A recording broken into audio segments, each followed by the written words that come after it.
Hello everyone and welcome to another day of GameSpot's Play for All event. We are streaming for charity across the summer, raising money for Black Lives Matter as well as direct relief. Links are below and on screen. Joining us today, so you got me and Timur. We're joined by the lovely Briana White to play some Final Fantasy VII Remake where she voices the character of Aerith. Welcome. Hi, Briana. Thank you. I'm very excited to be here today. Yeah, us too. It's kind of wild that we've managed to get you on, given how obsessed we all are with the game. And like I've been definitely just watching your streams just to hear you talk about it. And I think everyone will probably have seen the video of you that's been doing the rounds, going viral, where you react to. It got quite a few views, yes. Yeah, so I think a lot of people will come in through that, and I think we'll probably talk about that later. But we're going to play an interesting part of the game that's quite personal to your character. So, and we'll have that in there going while we discuss your kind of path into becoming arguably one of the most iconic voices in video gaming history. So, oh my god! Don't remind me. It still blows my mind every time I hear it. I don't believe it still. Yeah, so as Lucy mentioned, we're raising money for Black Lives Matter and COVID relief, and you can see both links to donate on the screen, bit.ly/GS-BLM and then GS-COVID. We are keeping an eye on the chat as well, both on Twitch and on YouTube. So if you have questions for Briana, let us know. We'll try and pose them at a point that is easier for her to answer. Not in the middle of the Reno fight, which is what we're about to get into, so... We'll do our best though. And so yeah, Briana, do you want to start playing? Kick it off? See how we do? Start playing the game already? Wow. Yeah. All right. Where are we in the game exactly? Because you were very sweet and you mentioned that when we were setting this up, we wanted to play a really key part of the story with regards to Aerith and her character. And so there's obviously a fantastic part in Chapter 8. And you're playing the game through on your own Twitch and live streaming that. But you don't have chapter select, so you very kindly replayed it for us just to get to this point. So thank you very much. That is correct. I binged all the way through Chapter 8 last night. That was 8 hours of gameplay, almost exactly. It was 7 hours and 52 minutes. Wow. Yeah. So when did you start playing it? Because it came out, what? God, time has no meaning anymore. I know, and it was released like a week before... Oh my gosh, it was released like a week before in Australia as well. So It was officially released on April 10th, and then I started playing it, I believe, a week after on the 17th. And so I've been playing it ever since then, but because I'm playing it on stream, I take it a little bit slowly. So I don't have chapter select yet because I didn't finish the game. And so for me, I have to be very careful what I select here. This is the one, because I'm in chapter 14 on my own playthrough on my own Twitch channel. But here I got us all the way back to meeting Aerith in the church for the first time. Thank you. I was going to ask, do you sometimes, this is a weird question to ask, but like sometimes when I listen to voice actors or anyone who plays a character and I hear elements of the character in there, is that something that you personally do on purpose, is like drop in a bit of Aerith here and there, or are you just kind of like naturally speaking? Because when you said you were speaking earlier, I was like, I just heard Aerith in my head there. Like, it's not on purpose. I don't think it's very rare that I'll do it on purpose, but sometimes on stream when people will be saying, oh, I love this line, or if I'm talking about another line, I'll say it as I'm referencing the line, and then my whole chat blows up, she did the thing! And it's not intentional most of the time, just as I'm naturally speaking. So that time you heard me earlier was not on purpose. Okay, cool.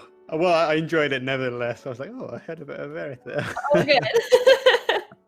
Yeah, she is a little similar to my natural speaking voice. But there is a little bit of a difference there, as in she's a little bit higher, obviously, in pitch, but she's also a lot breathier and clearer than I normally speak. I kind of, speak like a Californian. I talk from the back of my throat, but Aerith is a little bit, higher and breathier and a little bit more like a sweet Disney princess. So it's a little bit different, but mostly still. Yeah.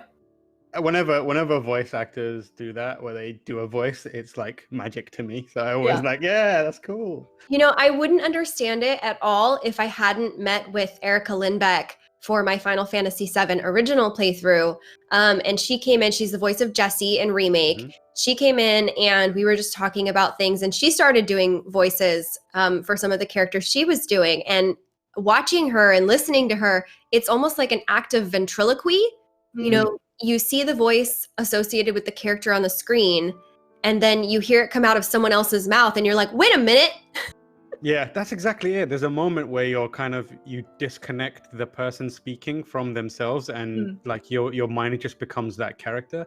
Exactly. Like whenever it happens a lot when Nolan North and Troy Baker did their series together, and I'd watch it, and occasionally they'd do a voice, and I'd be like, this is very strange. Yes.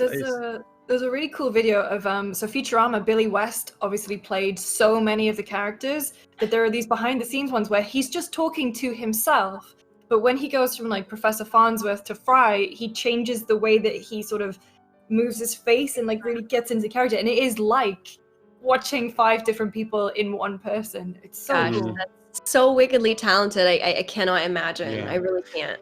It's the same with Mark Hamill. Like ever since watching the Batman the Animated Series, like I've never been able to detach Joker from Mark Hamill. So when I see him in Star Wars, all I can hear is like subdued Joker. When I see him in Avatar: The Last Airbender, I hear kind of firebender Joker. It's just everywhere I go, he's there. Yeah, I'm actually a little bit worried about future voiceover work, because I'm wondering if I'm going to get pigeonholed in the same way. You know, but that's Aerith's voice. We can't hear her as anything else. I think it kind of, for me specifically with Mark Hamill, it's a thing in my own life where I've heard it so much that I can't disconnect it. But like most voice actors like yourself are great at, you know, varying it up and kind of making it sound different. So like I think that'll happen. But when it does happen, it will only be a sign of your success. Because now we've reached the point where everyone hears Troy Baker, everyone hears Nolan North, and it's not because they're doing the same voice; it's because they're so prolific. You know. So if you do reach a situation where you're like, everyone just hears Aerith, it's because you're very prolific, which I imagine is ideally what you want. So I guess that's a good problem to have. Yeah. I really can't imagine it. Wow. Yeah. So we monitor in the chat too. If you have questions, please put them in there. We've got a great one from Daniel Moreno. What other variations of Aerith's voice were you considering for her character, or was that breathy one just the one that kind of came to you? Yeah, so excuse me. So the breathy quality was not the first thing I stumbled upon. You know, when you listen to her other voice actors, you think, you know, she honestly sounds like a Disney princess, like she's clear as bell, and you know, there's a sharpness or a like hitting a wine glass kind of quality to Disney princess voices. But Aerith does have, if you listen to Maya Sakamoto, her Japanese voice actress, she does have a little bit more of like a breathy, almost like ethereal quality to her voice that just gives it a little bit more texture. It's not so crystal clear. And so I went a little bit more Disney princess at first as I was working through, okay, I'm going to go into this audition. How am I going to do this at all? Because I had no experience with voiceover auditions. And the breathy quality just made her sound a little bit more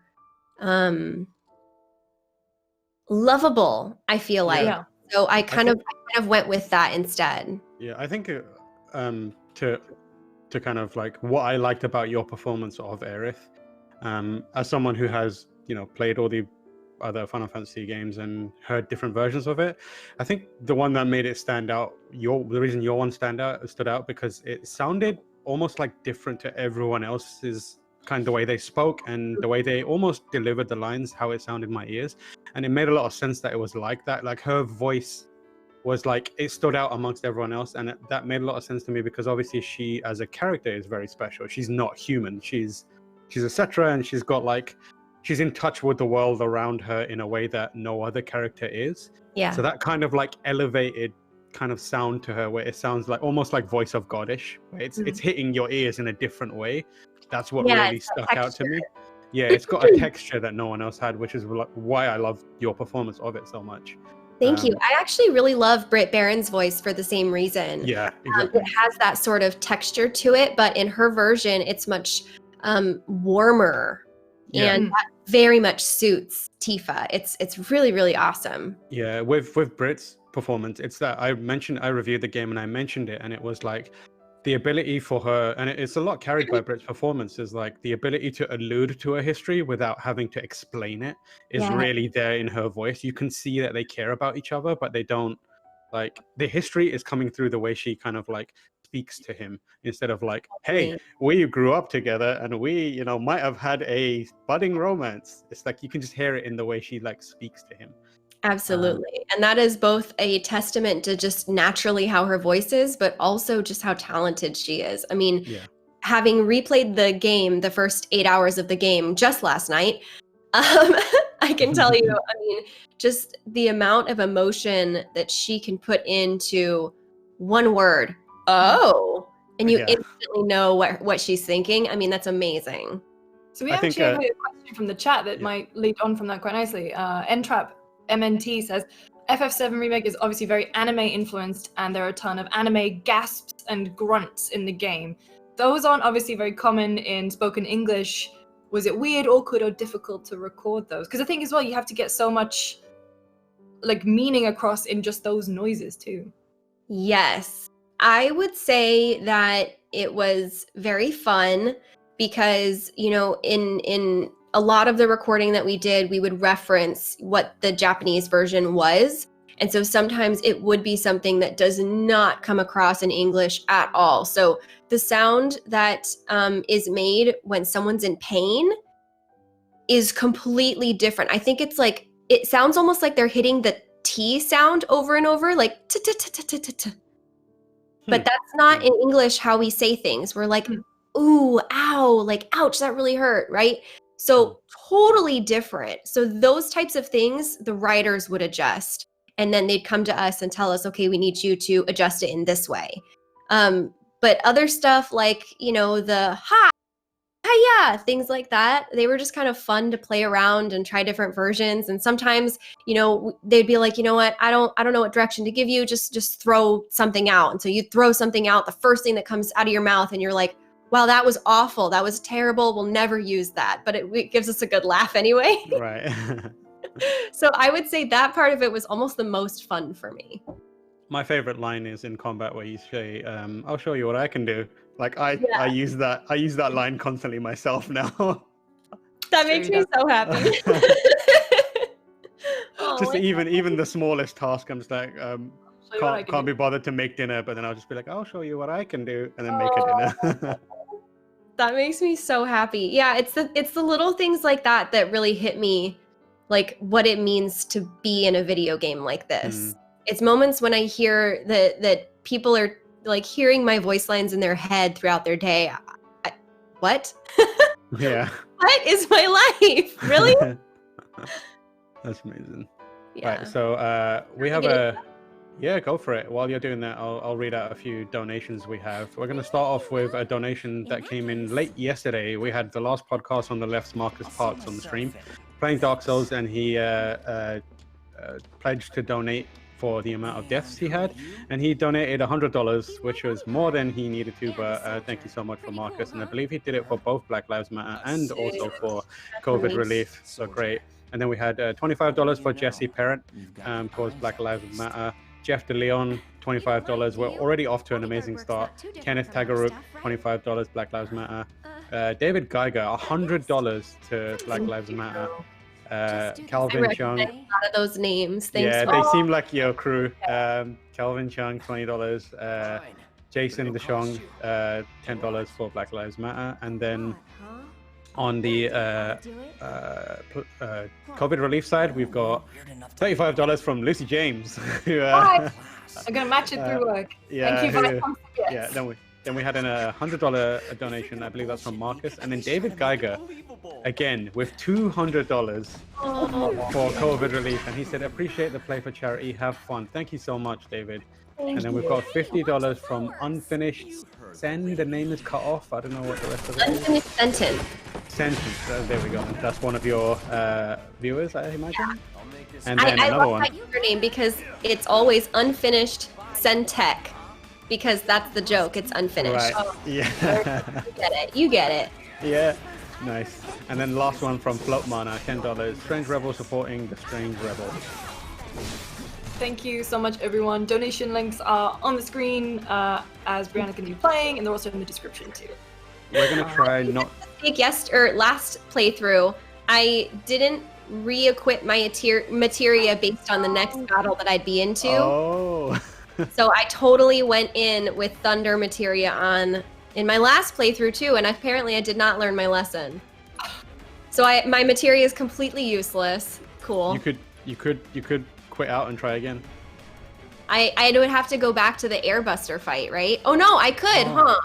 Yeah. I don't know. I think so. That's what you're thinking. Right. I loaded in right at the church. Yeah. So you could. I could. See how it Let's goes. see if I need it. Yeah. I picked up some new skills from my playthrough last night. Oh, I was gonna say, have you been picking up more tips now that you kind of? Yeah. I actually have been using Punisher mode 0 in my current playthrough on my channel because I didn't really understand the benefit of moving slowly just for a little extra power. But that, and because I hadn't really been guarding much at all, so I've completely relearned that system. Yeah, I think I found Punisher mode sort of by accident. Obviously, the game tells you, hey, you know, this is how Cloud can go into Punisher mode. And I started to do it, and I was like, oh, okay, this is actually pretty OP. This is how I'm going to with these fights. So, I mean, we've been going for 20 minutes, and I think it's worth shouting out the your community who has come and joined us for this. It's amazing to see everyone's really positive in the chat, and they're being very warm, and there's donations coming in at an alarming rate. So, hello to everyone from Brianna's community, and thank you, welcome. GameSpot folks, be nice. Play well together. It's like that moment where you're like two parents introducing kids to each other, being like, I hope they like each other. If it looks weird on stream that I'm looking all the way up here, it's because, so Brianna, you were saying that you had to set up all your camera stuff just before they started.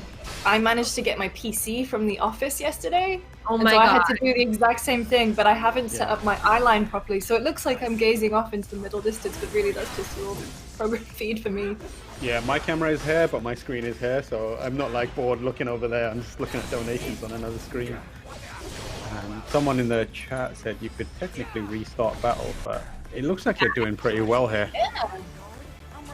This is the bit that's like, stop doing this, please, Rena.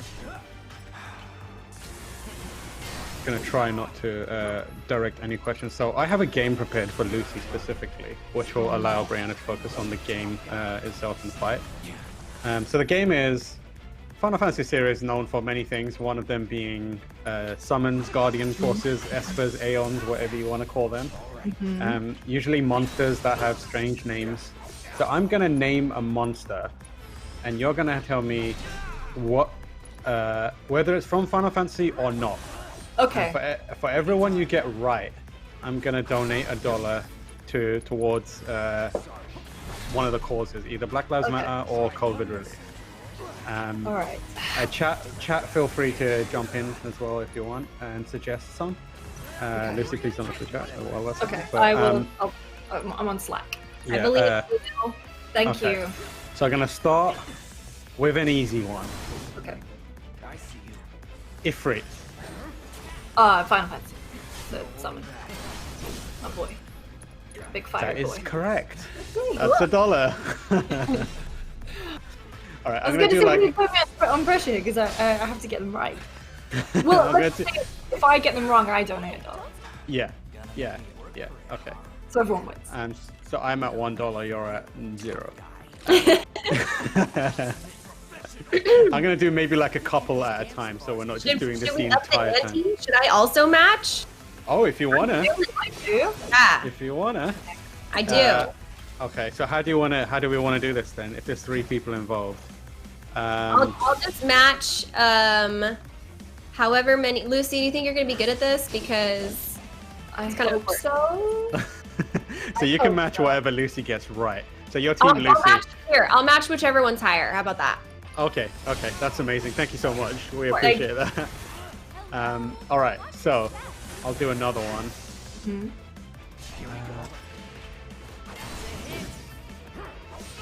Oh, there's so many to pick from. Dreadnought. Is it a Final Fantasy summon or not? I'm gonna say oh. I'm gonna say no. Dreadnought. You are correct. It is not. It is a Magic the Gathering creature.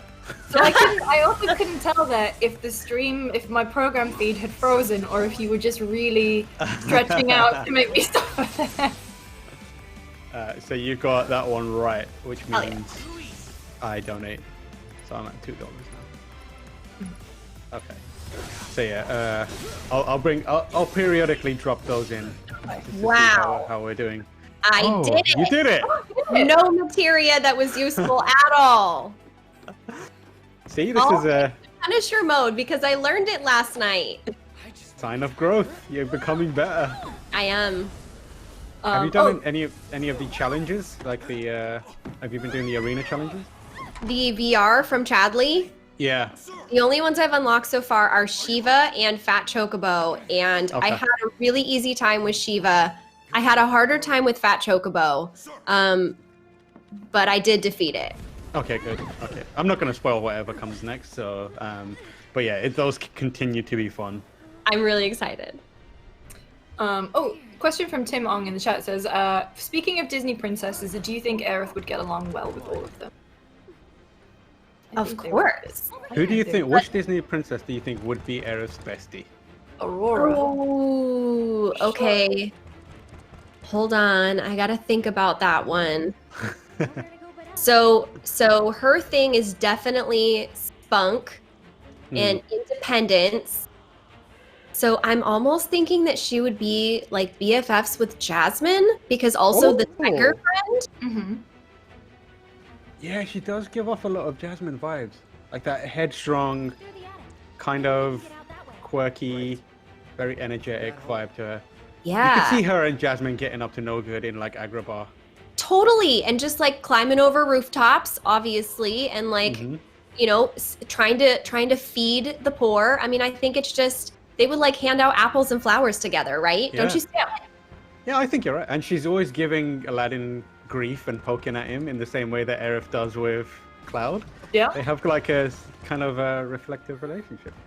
I think so. I think so. I like it. In my head, I immediately went to Aurora because of all the nature and like. But then I think you're right. I think Jasmine.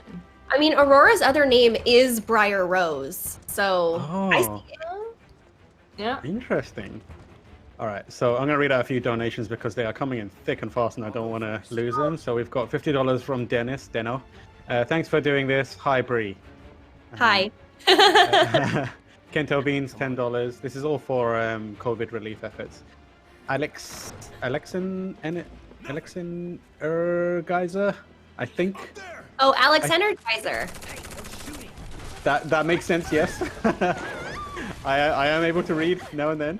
I know my people's usernames, that's for sure. Good. $5. Part of the Strange Rebel. Hope everyone gets well. Amazing. Antenna, $77.77. And the message alongside it is waffles, which is good. DJ...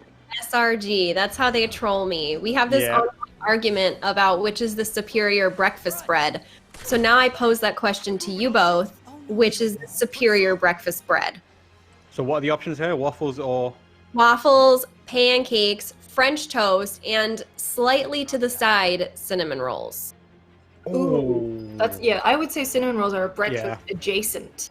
They are breakfast adjacent. They're not classic breakfast, but they're all the same ingredients though. Yeah, I have to go with cinnamon rolls because I love cinnamon. I always put cinnamon in my tea. So I'm a big cinnamon person, yeah.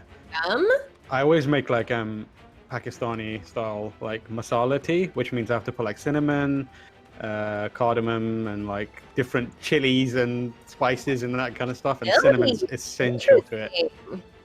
Yeah, so I'm a cinnamon boy.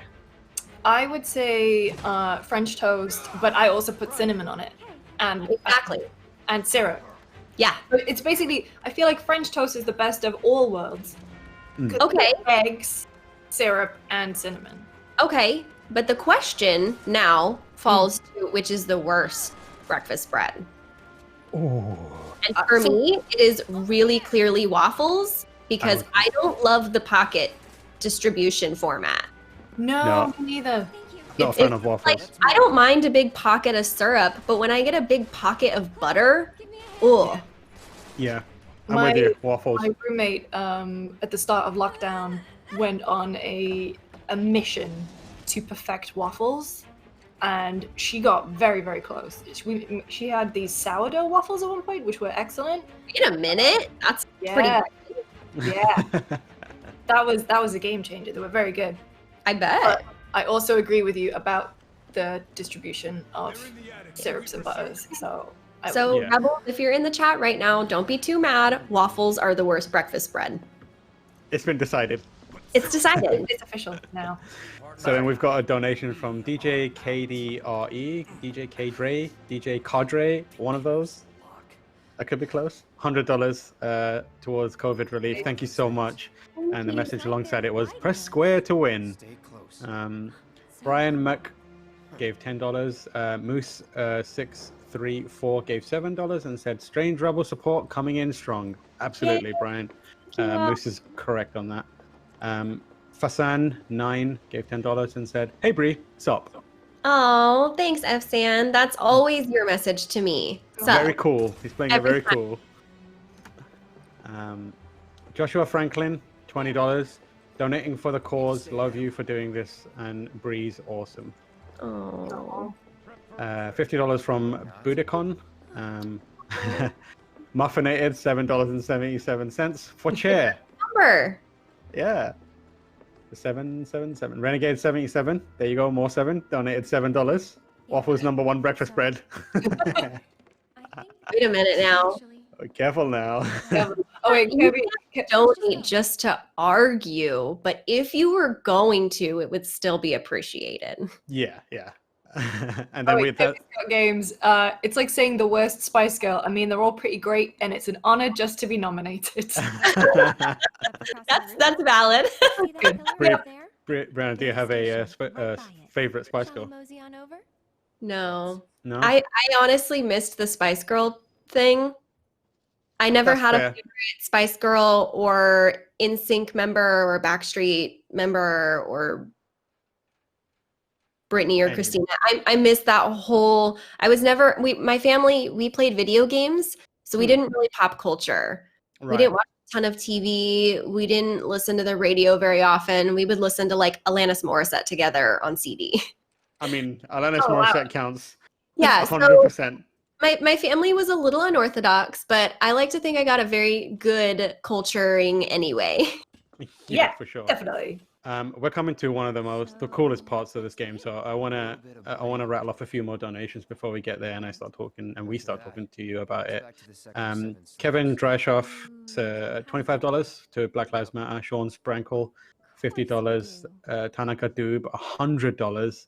Lauren Hamilton, $25. Kent McCarthy, $10. Craig Averill, $50. John Dean Ruiz, $25. Sebastian Sotelo, $15. Jules Ig, $25. Brian Brian McDonald, $25. Andrew Grop, $25.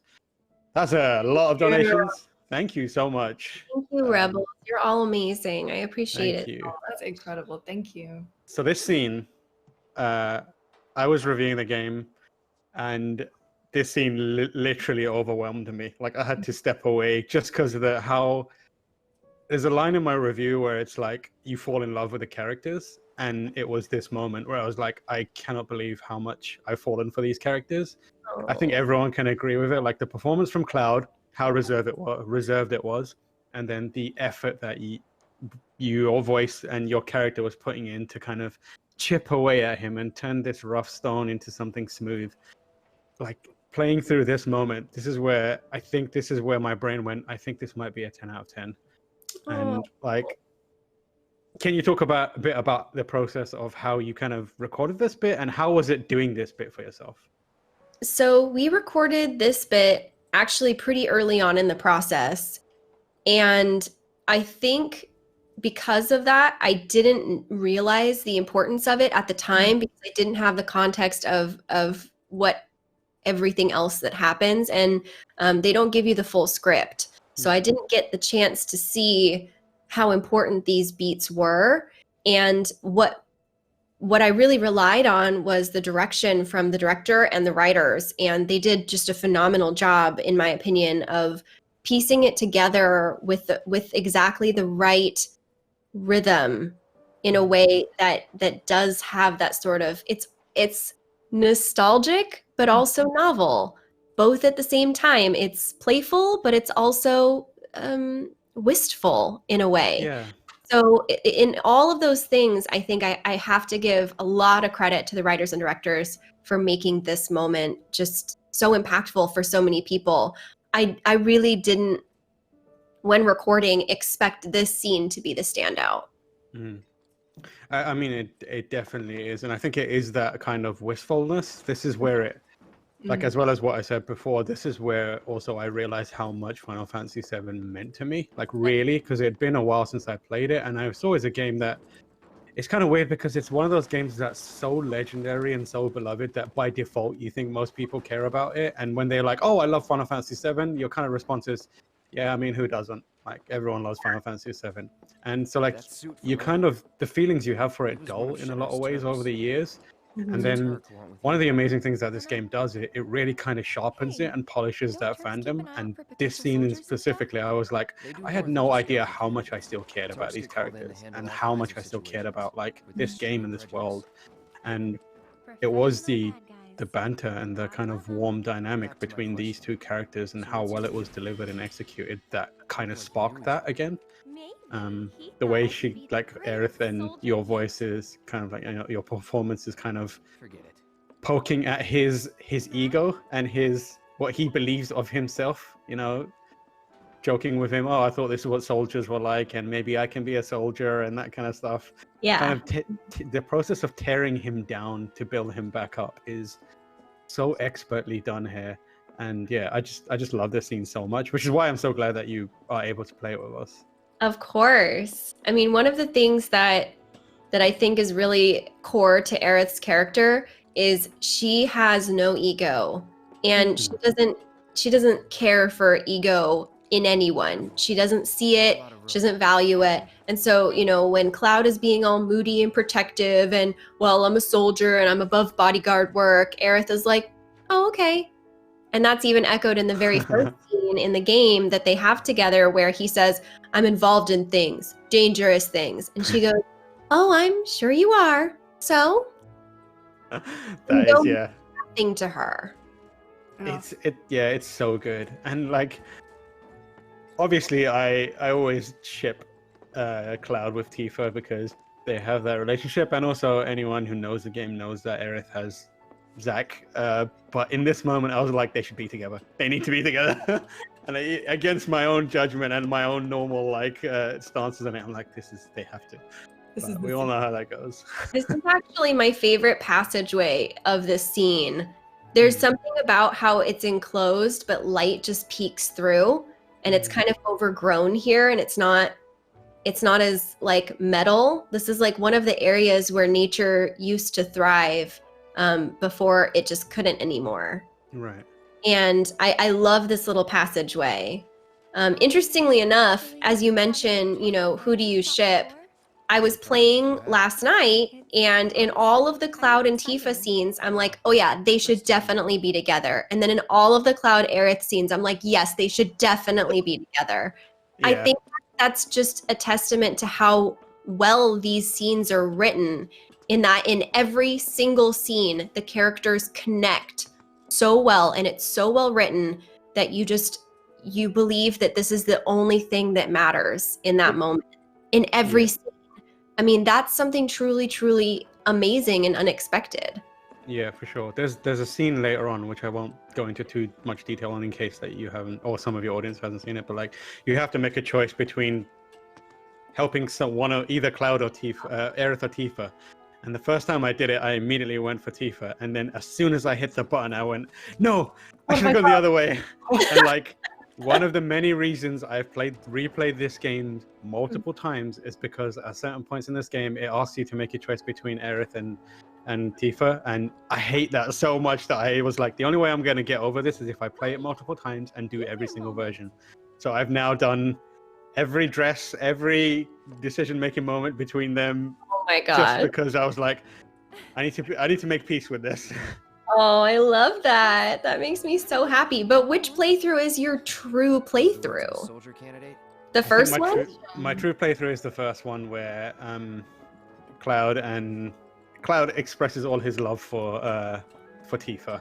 I do that knowing that Aerith has a pre-existing romance with someone, but that's only something you know as a Final Fantasy VII. As a fan, yeah. And like the game, thing that a new player knows. I know, but it's the only way I can do it. Otherwise, that's fair. Totally. That's the only way.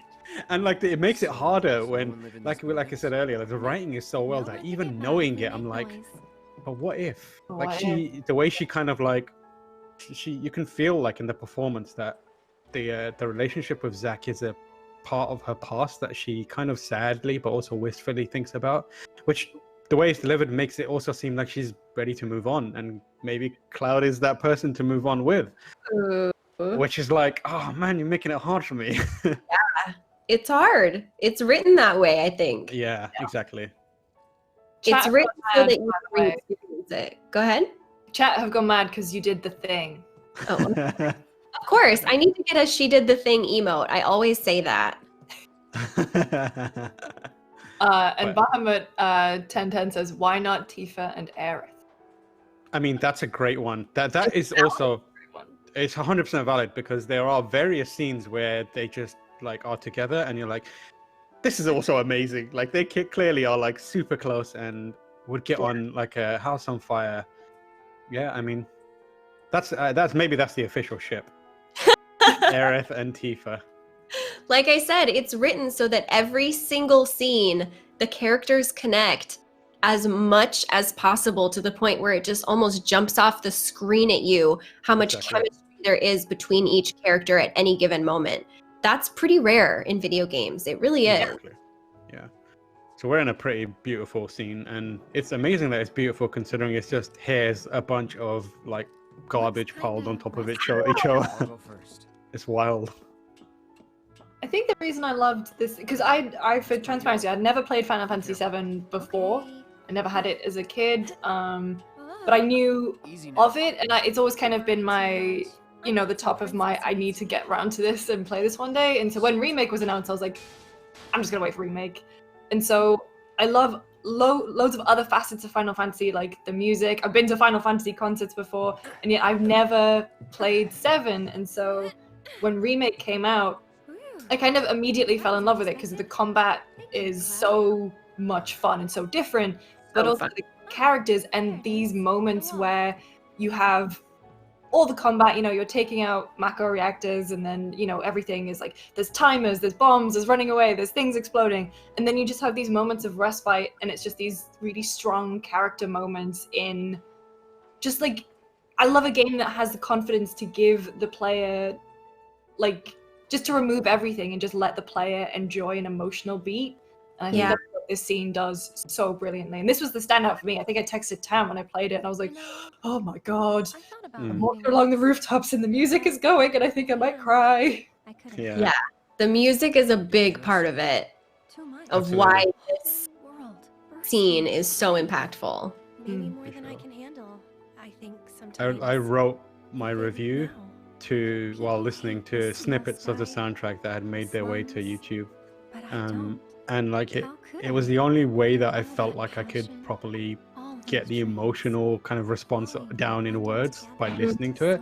And the reason that worked is because like for as long as the songs were playing from the game, I felt like I was playing the game, and like that helped me really get my words out of it. Usually it's a struggle to make it count and get it, make what your feelings are work on a page, but it was surprisingly easy for this. I mean, I started off by writing like 2,000 words and then completely scrapping it because I was like, it just doesn't convey how I feel good enough. And I think I wrote for like 15 hours straight.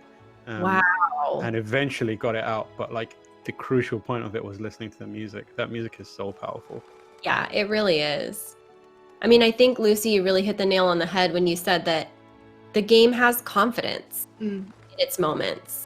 You know, it allows complexity, and that's really beautiful. I think that's what makes this game so, the combination of nostalgia and novelty, and then the dichotomy of, well, it's a character-driven piece, well, it's an action-driven piece, but the combat is so good. I mean, all of those things kind of in one, the game does them all brilliantly. And so when you play it, you almost feel like it's a part of you. It's so weird how it does that, but it sneaks its way into your heart. Yeah, for sure. It really does. All right, we're gonna read some donations out while Briana carries on this beautiful journey.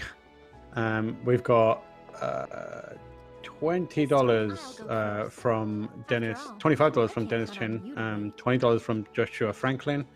I think Jesse Parent might have done another $100 donation, which is wild. Wow. And then $100. This is all towards Black Lives Matter from Kaj, N/A, not applicable. Thank you. Then Michael Leone, $20. Matthew Cole, $100. Nicholas Prasad, $250. Antenna, $77.77, the magic number. Tony Ma, $25. This is a great deal of the Strange Rebel community coming in and just absolutely killing it here. So thank you to everyone from there. We've got $10 from Nawaz Iqbal, who is a GameSpot friend towards COVID relief and has donated a bunch of times. $100 from Maestro, who says, "Go Bree, Rebel hype." Thank you. Thank you so much. Simasage, $20 with the question, "The source?" Question mark. Who knows? The sauce? The source. Unfinished sentence. Came back with another $50 donation, saying, "This is from everyone in the Strange Rebel community who is unable to donate." Oh, That is just absolutely beautiful. it's outstanding. $50 from Ahluk, who says, "Love you, Bree. The way you brought to life the voice acting is very impressive. Also, mashed potatoes." We talk Drum J. in my community a lot. Yeah, good. Mashed potatoes and S-rank food. Seriously. Drum J8 or Drum J8, $7.77. "Just tell me that I made the difference." You did make a difference. Absolutely. Salad Script, $100. "Here's the rest of my charity budget for this year. Much love to the crew from the Strange Rebel gaming fan We're getting closer to the community." There you go. Oh, man. Amazing. Thank you so much, everyone. Few monsters on the way. Such a powerful presence from your community here. So what? Yeah, I talk a lot about how the Strange Rebel community is powerful in its community feeling, and that there are many people, working towards something together. But I also talk about the idea that there's an individual responsibility, that we all have a responsibility to go forward and move through life with the SRG spirit of breaking the status quo in all of the right ways. And I just think that my community does that really, really well. That It really does, yeah. we're all together doing something, but also we're made of individuals. And I just really love my people. Yeah, I mean, I watch the streams as a lurker, mostly like having it on while work is happening and that kind of stuff. And it's whenever I look at the chat, it's just like positive, and everyone's really warm and enjoying what's happening. And the stuff you said about having an individual kind of impact is just exactly what we need right now, and it kind of fits perfectly with what we're trying to do with our charity kind of stream. We're raising money for Black Lives Matter. You can see the links on the screen, as well as COVID relief, and the whole point of it is, everyone can make a difference, whether that's with $1 or whether that's just raising awareness or whether that's just speaking to people and sharing links. So to have a community as already engaged in doing that as yours, join us on stream and have you on stream to play and talk about your experiences. Incredibly complimentary, I think. I'm really happy to be here. I mean, honestly, this is the first charity stream I've done this year, so it was really important to me. Thank you so much. And we get to play an awesome game. Exactly. I feel kind of weird because, like I said, I'm playing through on my channel. We're on chapter 14 right now, but now I have this second playthrough that I'm also obsessed with. I'm like, is my whole life just going to be remake content? Someone did ask earlier in the chat, are there any other games that you want to play and stream after Final Fantasy? Yes, The Last of Us 2. Oh my gosh. Yeah. There you go. Oh, we're 2 days away. I'm 2 days so away. I always tell people that I wait a few weeks, but when a game comes out, because I like them to play through it themselves first and then they can join me live. But this one's really hard for me because I've already been a little bit spoiled. I don't want to get even more spoiled, but oh my gosh. Yeah, I really for badly. sure. And I don't know, man, that game is designed to be bleak, unrelentingly bleak, and that's kind of the point. But I think you're going to need some of that Aerith levity to kind of get through that one. So I imagine you'll be using that a lot. Noted. Oops. Okay, here we go. So while you do this combat, I'm going to drop into our game again. Lucy, you ready? Oh, okay. I'm ready. Okay. I'm prepared. Is this a Final Fantasy summon or is it something else? Okay. Ready? Yeah. Darumaka. Could you spell it, please? Darumaka.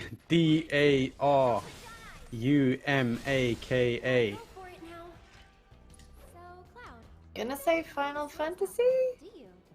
That is incorrect, Lucy. That is a Pokemon. What generation? It is number 554 in the Pokedex. I don't know what generation this is. It looks like generation 5. Fifth gen. Fifth gen. It's a fire Pokemon.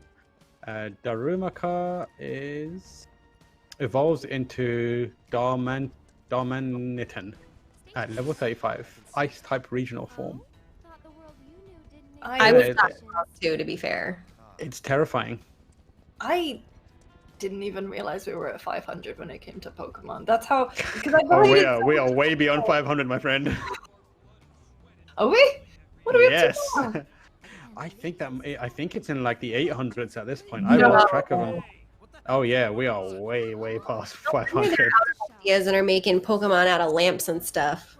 Yeah, I mean they do have some of those, but then they have some amazing ones. There's like, I'm at the stage where I just find the couple of Pokemon that look interesting to me and just remember them. So like the most recent one is Horlucha, which is a luchador bird that I really love. Mm-hmm. So yeah, and other than that, it's Gengar. I like Gengar, Horlucha. That's pretty much it. When Timur moved over to the States, we got him. How would you describe it? It's like it's this really, I'm gonna say this in the most loving way possible because it's designed to be this way.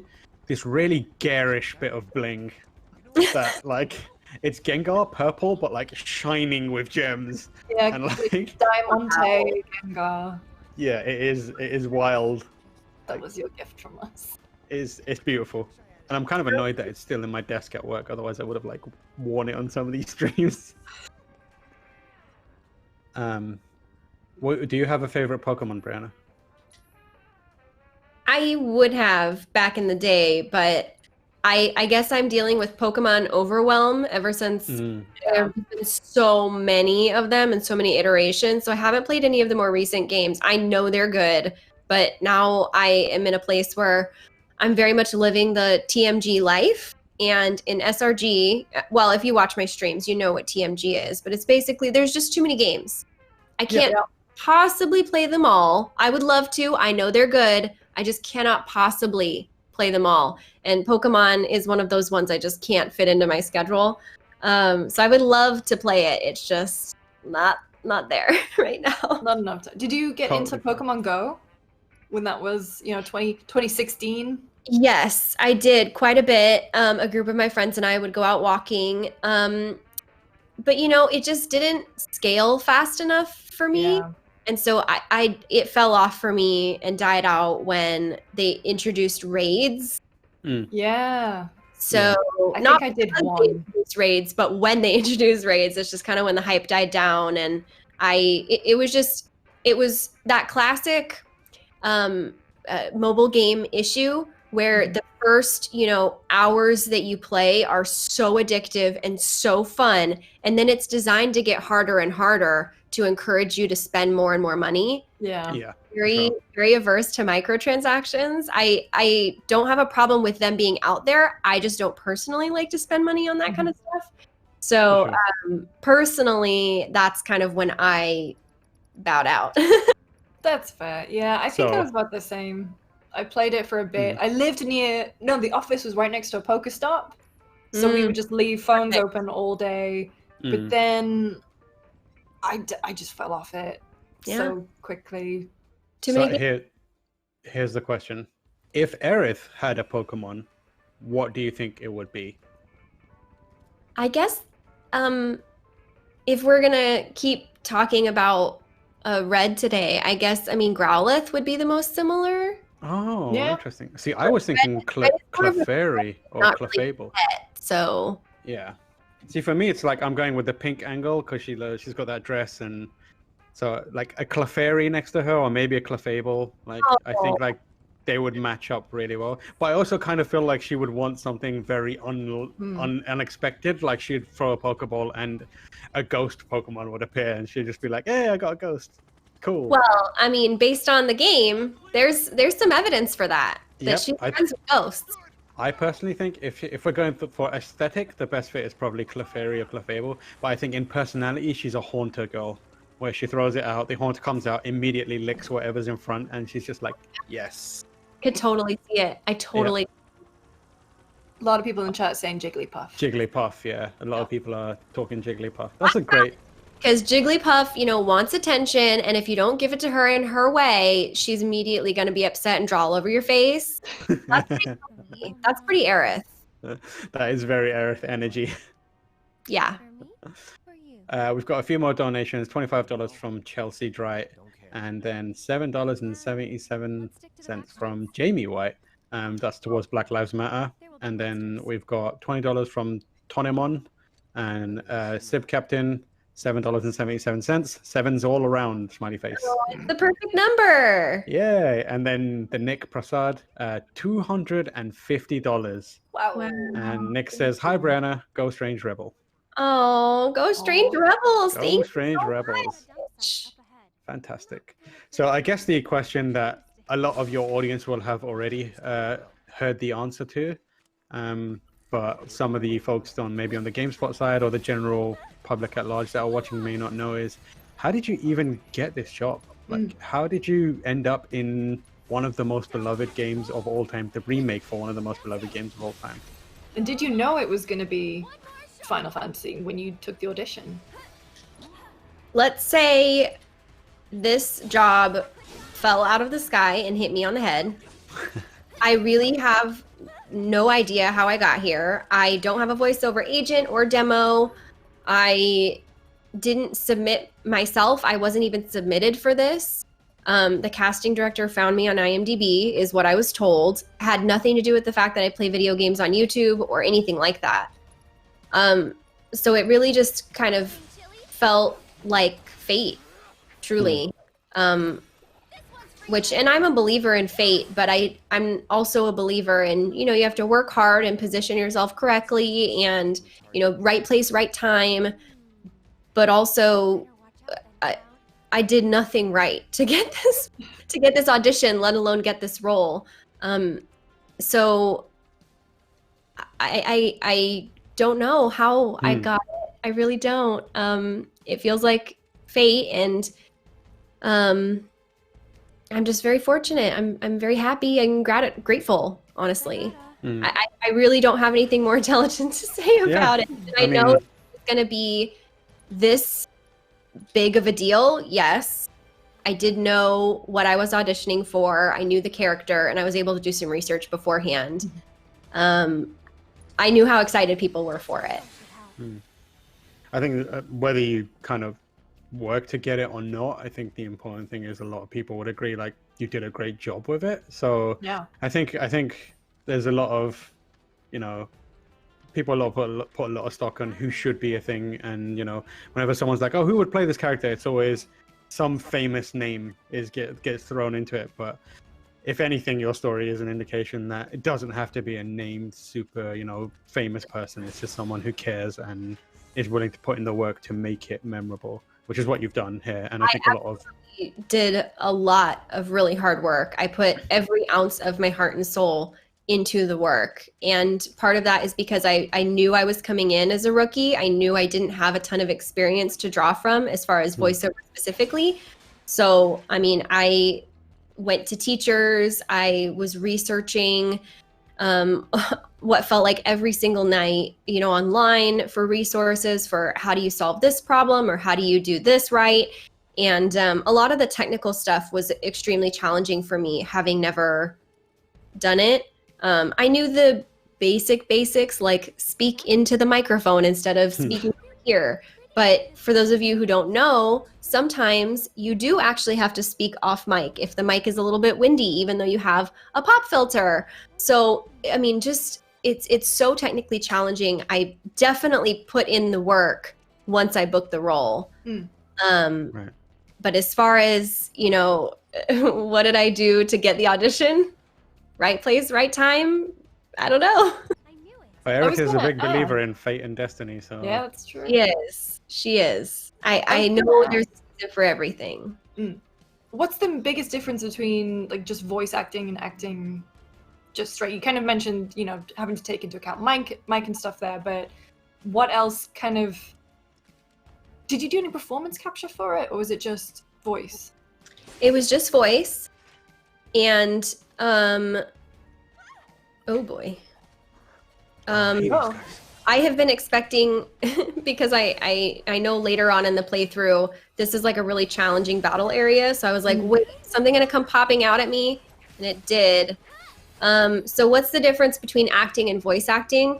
I would say that with acting, you get all your tools. You can express with your eyes, you can express with your hands. So if it's not all coming through in one part of your body, it's coming through in another. But in voice acting, you only get one tool. Yeah. So it has to be like very concentratedly correct. Right. And if it's not coming through, you have to listen back to yourself. So I know a lot of actors will say, oh, I don't watch my playback. I don't watch myself because whatever reason I get in my head or it makes me nervous. I'm not like that. I think that you can only grow by watching yourself. And in fact, you have to, because if something's not coming through on screen, you have to know what it is, but you also have to be able to look at yourself objectively, which is another skill in and of itself. So I would say a lot of the skills between acting and voice acting do translate, but in voice acting, everything's just very, very concentrated on one single skill that you have. Yeah. Right. Question from the chat is, did you have any kind of visual aid? This is from Alex RN. Do you have any cutscenes or any visual aid when recording, or was it just the script and, you know, you're like a director in your ear? We did have visual aids occasionally. I can't say too much about it, but usually when I get asked questions about the details like that, I try to say that we got everything that we needed to make sure that the performance was what it needed to be, whether that was picture visual aids or whether it was, you know, having a really long conversation beforehand about what this scene means in the larger context of the game. Whatever we needed, we got it. Nice. Did you, I mean, obviously you mentioned that speaking to Brit a bunch and various other folks that have, Erica you mentioned I think earlier. Did you spend a lot of time with the rest of the cast? Like, you know, the voice of Barrett, for example, John Eric Bentley, for example, what are they like to hang out with? What was the process like for them? And how were you kind of working with them? We recorded individually, so I didn't get to do actual scenes with the other voice actors, and there's a lot of reasons for that, but mostly it's just a very technically challenging process. So I met all the other voice actors at various promotional events like E3 2019. At the Square Enix press conference, I got to meet John Bentley and Erica Lindbeck and Cody Christian. And let's see, I met Britt for the first time at PAX East this year. Oh my gosh, I cannot believe PAX East was this year. Seriously, I don't even know what day it is anymore. Don't think about the time. Don't think about the time. Okay, so PAX East was this year. I met Britt there. I also met Gideon, who voices Biggs. And everybody is so wonderful. It's shocking because, you know, as when you're working, you don't always like the people that you're working with, but every single person that I met that was a part of this team was amazing. So kind, generous with their time and energy, very intelligent as far as whether they were giving direction or whether they were giving advice, just very warm. Like John Bentley and Erica Lindbeck are very warm people. Very just love kind of oozes out of their pores. And so I just have had such an amazing time being a part of a group like that. I want to spend all my time with them. I want to support all their other work. It's amazing. I thought you've got a little family there going. Yeah, it's very family feeling for sure. Hopefully. Just to remind folks, I mean, it's on the screen, but just to call it out, we are raising money for Black Lives Matter and for COVID relief efforts as in partnership with Direct Relief. You can see the links to donate if you can, bit.ly/GS-BLM or GS-COVID.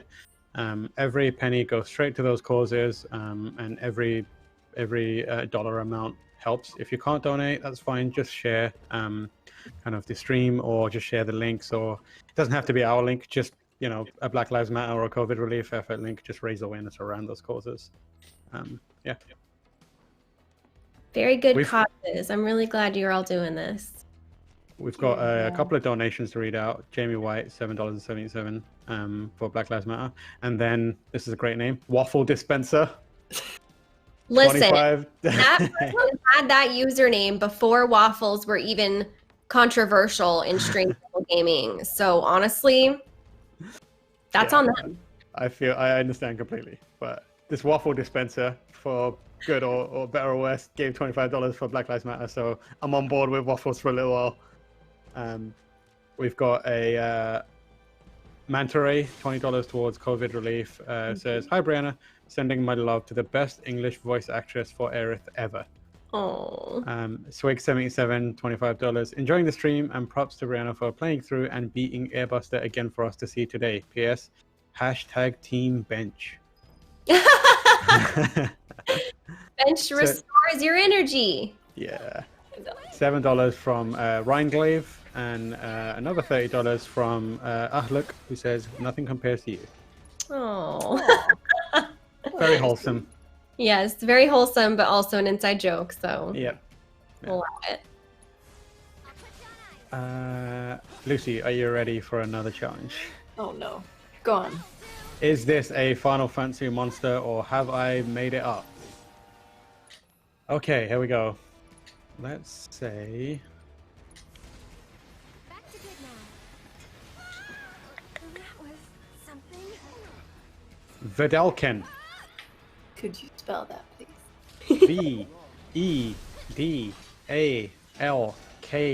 Vedalken. Is that a Final Fantasy summon, Esper, Aeon, whatever you may call it, or is it from somewhere else? If you get it right, you donate $1. If you get it right, I donate $1. If you get it wrong, you donate $1. Don't. Ooh. Oh my god. That's the game. That's the joke. That's the joke. I'm gonna say not. No good? That's Ooh, you are correct. It is Oh. a Magic the Gathering monster. So you win that one. I'm at $4. Wow. I'm a 1. You're at 1. Okay. Great work. What are your thoughts? This is from Chelsea. Briana, what are your thoughts about the future of Aerith as a character going forward? What do you wish most for her character and story? Oh, I wish that she said every line in the entire game and she was the main Final Fantasy character in every Final Fantasy going forward. Easy. I mean, agreed. Fair enough. I mean, yeah. That's what Briana wants. As far as like what I want for her character, I just want her to have a good story. Whatever that is, I want that for her because I think that good stories, whether they have, well, and all good stories, I think, have triumphs and have sadness and have obstacles to overcome. And those obstacles have to be difficult so that when you overcome them, it really means something. I want that for Aerith. I want her to get a really, really good, complicated story that speaks to people, that shares her hope and trust and faith in a higher power with everyone in the world. I want people to feel better after having known her story. That's really all I want. Agreed. Yeah, I was gonna say, like, I don't think you beat that answer. That is very sweet. That's And pretty much, and like that's part of the most interesting. That's part of the potential that makes her character interesting. Like this game has established her as someone who's like, you basically have no choice but to fall in love with her. In various, different ways. She's endearing and charming, but you also kind of know that at some point she's going to have to go through some trials and tribulations that are very serious. Yeah. And that's kind of like, one, the hardest thing to grapple with, because that next game is not going to be a cakewalk for her. I mean, she has a kind of difficult time in this game, but it's around friends and people who she's learning to love and know and putting herself out there. The next one, it's got, by its very nature, it's got to be a bit of a journey for her. Yeah.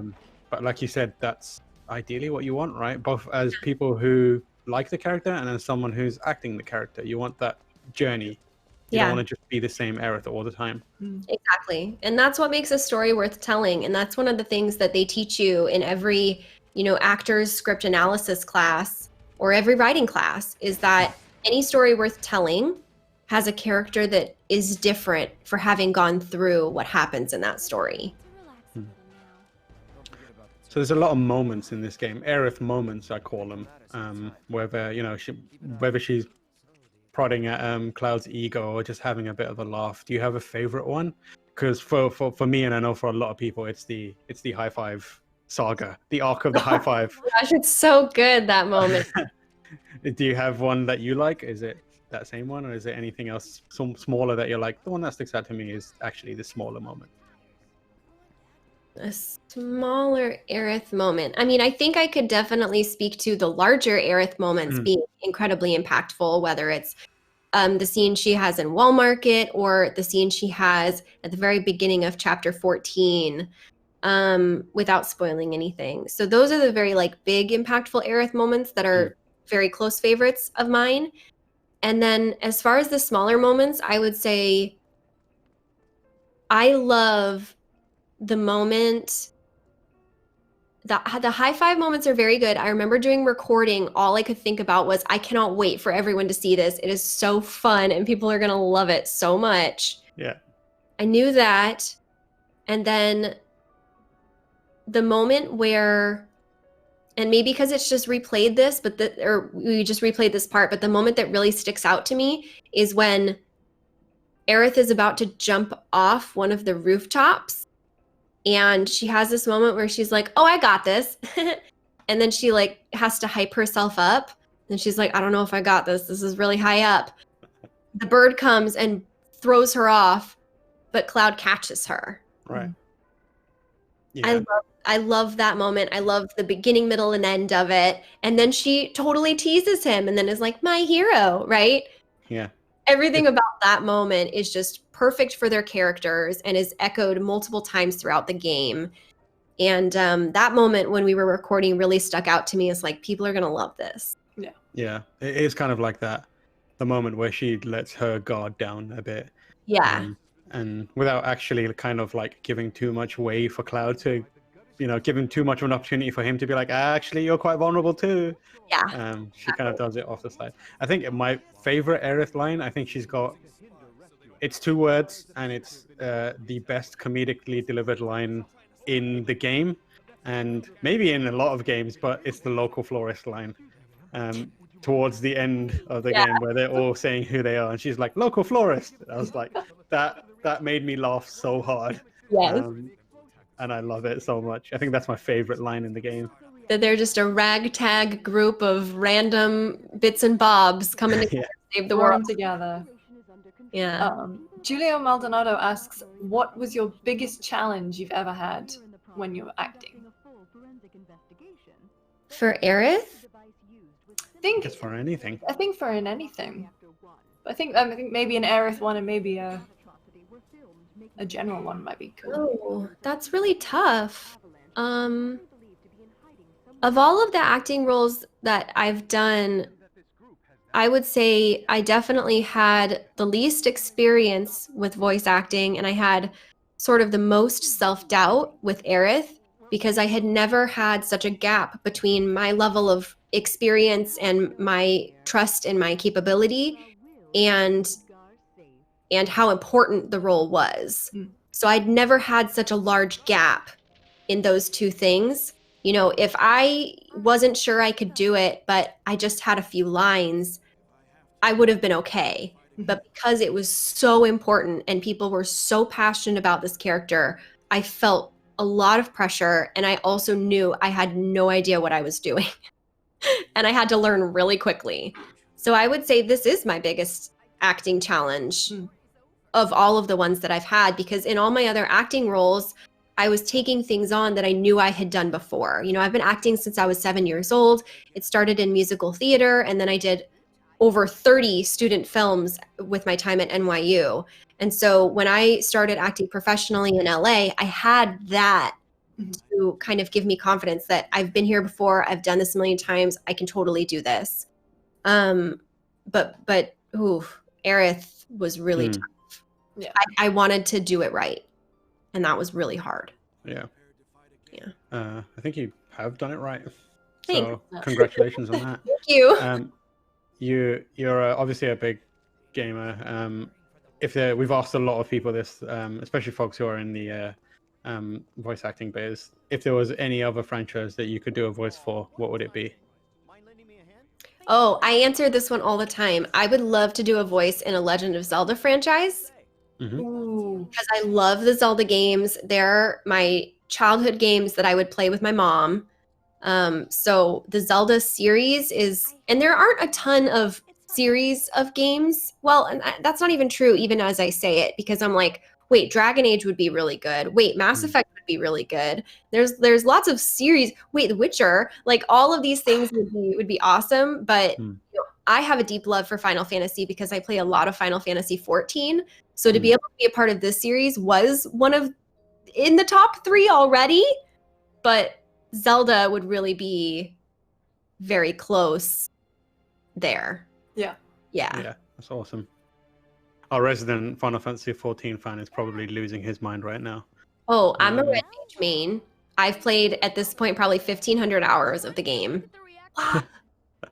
I'm obsessed. Our resident Final Fantasy fan, Michael Hyam, Final Fantasy 14 fan, he's so into it that he offers to pay for people's subscriptions so that he could get him into it. To get people to play with him. He's a madman, but I respect it so much. I'm like, I really want to play Final Fantasy 14, but I'm also kind of secretly scared of it because I know that it will get its hooks in me. Yep. And that's kind of like what I hear from everyone, that it's so great. You push past they're releasing that patch to kind of streamline things, and so there is the part of me that just goes, just try it out when that patch comes. Now would be the time. Yeah. Now would be the time. Yeah. I played maybe 70 hours of it, and then my character is now stranded on a British server that I cannot access because I'm in America now. Oh. So I'm waiting for it to be kind of updated so I can start fresh. Yeah, and I'm going to get Michael Hyam to pay for my subscription. Yeah, I pay a service to transfer servers or something like that, right? Yeah, I think you can, but I don't think it lets you do it for like across from UK to America. Yeah, that's really Yeah. unfortunate. It's Sorry. sad, but my character Takis Fuegos, rest in peace. He's stuck in. Is that what you called him? Yeah, his name is Takis Fuegos, and he looks like one of those Takis Fuegos chips. He's like orange and red haired and awful. He's an awful character, but I love him to death. I love that. Let's look at the donations because I believe we have a couple more. We have one from Crimson Sin who says, "Go Strange Rebel Community and the cause." Also, Briana Bench says hi, $20. Bench does say hi. Always. Bench love. Bench life. This scene with everything that Aerith does with the kids, I love. Oh, it's so sweet. It's so those kids are adorable, and especially like there's that bit, and there's a bit towards the end where Aerith and Marlene meet, and it is just the most like heart-meltingly beautiful kind of interaction between this kid who's like, I think of her like as video games version of Boo from Monsters Inc. because like as far as yeah. as far as movie like animated kids go, no one tops Boo. Boo is adorable. And now I think Marlene is the video game version of her. So like when they come together and they hang out, it's just adorable. But I love these kids with their fake Buster Swords running around and causing mischief. I think my favorite thing about it is that Aerith is immediately so drawn to, you know, helping children and making sure they have a good life in whatever way possible. And so she's really connected to her community. But Cloud, he's pretty clear that he like does not like kids. And he's not the type either that would like kids. But through all of the adventures he has with Aerith, later on in the game, anytime he interacts with a kid, he is very gentle with them. Yeah. Yeah.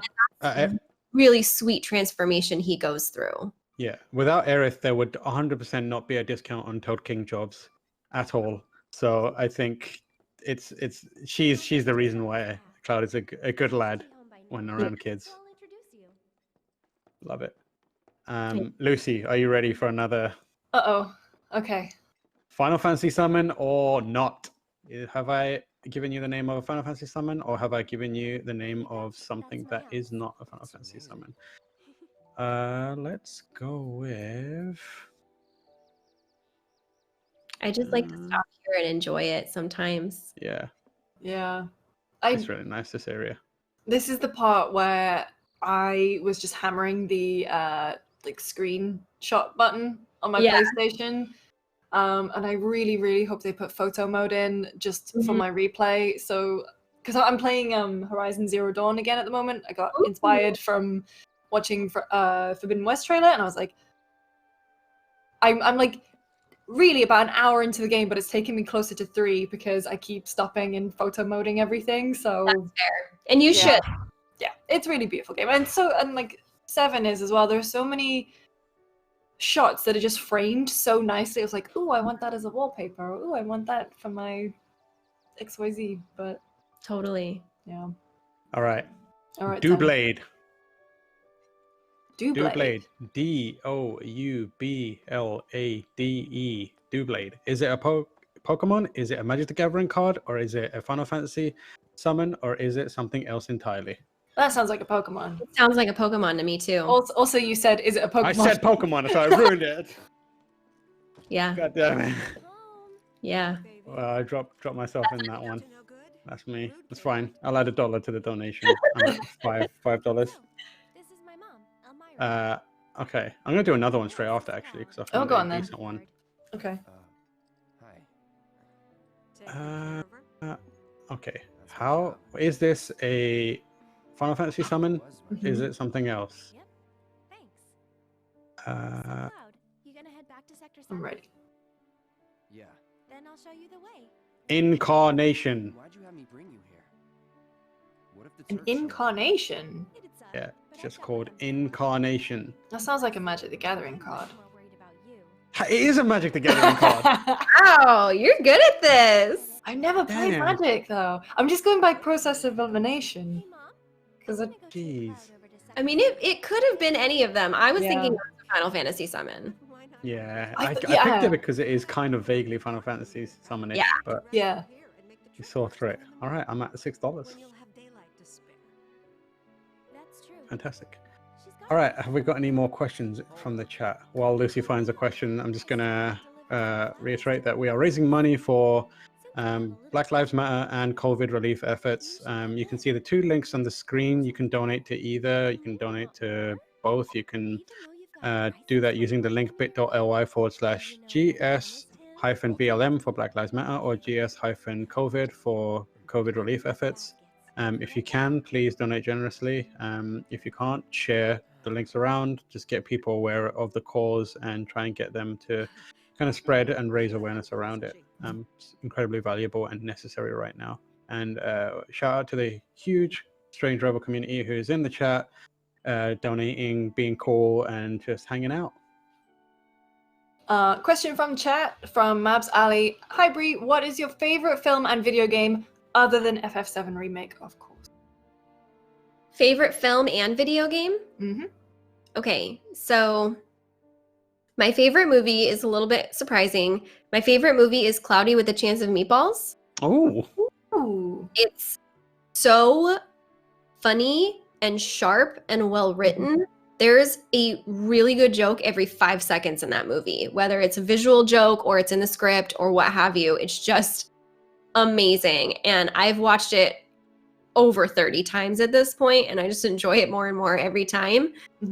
As well as it has an amazing cast of voice actor comedians like Bill Hader, Anna Faris. I mean, the list goes on. It's an amazing film, super underrated, and everyone should watch it. Whether the fact that it's a kids movie means nothing to how good it is. Exactly. And let's see, favorite video game. That one, it's too hard. I mean, Final Fantasy VII Remake is my favorite video game. Of course it is. of course. Right. But I mean, besides that, I love all video games. I can't even say like Final Fantasy 14. Yeah, I've put the most hours into it, but it's not my favorite. And then Breath of the Wild is super, super good, but it's not my favorite. It's just, oh man, it's like asking me to pick a favorite food. I like it all. That's a very fair answer. That's a fair answer. Like, what are you in the mood for? Are you talking about snack foods? Are you talking about dinners? Are you talking about breakfast breads? Exactly.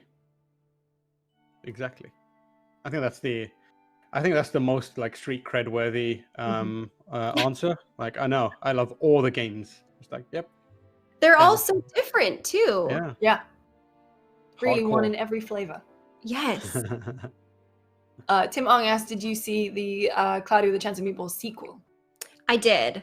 It's also good. Mhm. It's a little bit, it doesn't have as much polish, in my opinion. It's a little bit less of a classic story. Like maybe it's a little bit too on the nose preachy sometimes about like, but we are friends and friends are what matter. So the sequel's not as good, but still a phenomenal film. Yeah, for sure. I still haven't How seen do the you sequel, feel- but I did love the original. And my nieces are huge fans of it, and so I have very nice memories of watching it with them. So good. How do you feel about your mother, your in-game mother, Elmira Gainsborough? Oh, she's an amazing character. Yeah, so when she first showed up and is incredibly stern to Cloud, I was like, man, she needs to relax. But then you see why she is that way, and becomes like really, it becomes a moment for her to kind of like accept you in a way. So I always wonder what people think about that character. I think that she's amazing in the fact that I feel that Aerith, you know, for all of the credit that she gets because she's an ancient, she loves the planet, and she's a flower girl, all that, but she gets a lot of her desire to help people from Elmira. Because Elmira did the same thing. You know, she saw someone in need and she just made it happen, you know, whatever it took. And she's consistently shown that level of, you know, it's important to care for other people and to do for others and to be selfless. And so I think Aerith gets a lot of her development from Elmira, and that's not necessarily as credited as some of the other features of Aerith. So I love Elmira as a character. Yeah, I like her a lot. And what mother wouldn't, look at her daughter bringing home look at this moody guy. I mean, come on, look at him. He's got a 8-foot sword on his back. He's carrying a knife. Like he's Right. carrying a knife, a massive knife. And not even in a sheath, right? My mum would Could nick attack yourself on Cloud that? with a slipper on sight. So I don't know how she even. say, leave and never come back. Yeah, take your giant knife and get out of here. Get out of here. And also, how do you style your hair like that? It is defying gravity. It sure does. And it's movable too, when he moves around, it still shakes in the breeze, and you're like, how does it stick up and also shake in the breeze? It's How a many wig. cans of hairspray are in there, young man? You must Yeah. wonder. It's important. Yeah. How are you carrying that sword with arms that small? It's not possible. It's really not. I would love to see a version of the game where they swap weapons and Cloud gives his Buster Sword to Aerith, and Yeah. Aerith rolls with the and Cloud has to use the magical stuff. That would be incredible. I just want to see Aerith with a Buster Sword, basically. That would be a really fun challenge mode. Yeah. Something like that. That would be really cool. I can imagine that would be really hard and nigh impossible, but it would be so cool. That's how I'm this sure that series. fan art exists. Yeah, I feel somewhere. like that's how this series has to end. Like it's Cloud's out, everyone's out. It's Aerith versus Sephiroth, and to defeat him, she uses everyone's weapons. She's got a Buster Sword, she's got the hand cannon, she's got every single weapon that everyone has. Tifa's gloves on. 1v1 versus Sephiroth using every single weapon.